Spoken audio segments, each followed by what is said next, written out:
cut to the chase. What is it? Huawei's next flagship phablet. When is it out? Probably November. What will it cost? Probably over £799, about $1,110, $1,450 Australian dollars.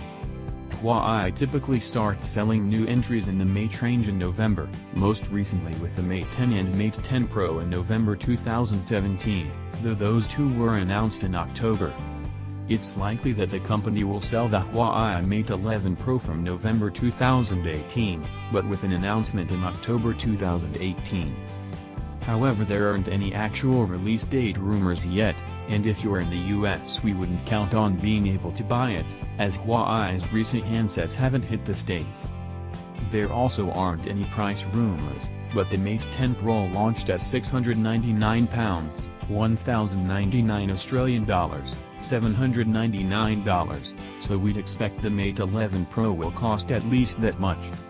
In fact, it will probably be more, given that the Huawei P20 Pro costs £799, about $1,110, $1,450 Australian dollars, and the Mate 10 Pro is likely to be more powerful than that phone.